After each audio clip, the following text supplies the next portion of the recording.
लक्ष्मण हाकेंनी अजित पवारांवरती टीका केल्यानंतर अमोल मिटकरी चांगलेच आक्रमक झालेत। राज्यात जातीय तेढ निर्माण करणाऱ्या हाकेंनी 24 तासात माफी मागावी असं मिटकरी म्हणाले। मिटकरींनी हाकेंवरती सडकून टीका केली तर या त्यांच्या टीकेला हाकेंनी देखील उत्तर दिलं।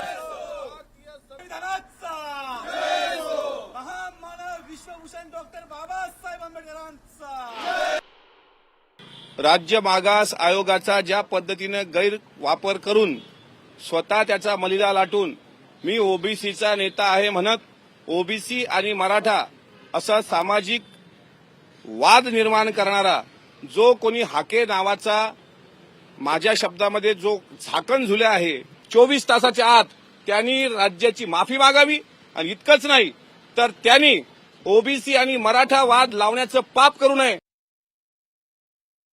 हा माणूस डोक्यानं सरकलेला माणूस आहे, त्यामुळं त्यांनी जे आरोप केलेले आहेत ते आरोप धांदात खोटे असून एक राजकीय आम्ही जे काही ओबीसी विजयंती शोषित वंचितांचे प्रश्न उपस्थित केले या महाराष्ट्राच्या राज्यकर्त्यांसमोर त्याचं त्यांच्याकडे उत्तर नाही आहे। त्यामुळं मला वैयक्तिक डॅमेज करणं बदनाम करणं हा एवढा एककलमी कार्यक्रम त्या अमोल मिटकरींचा आहे।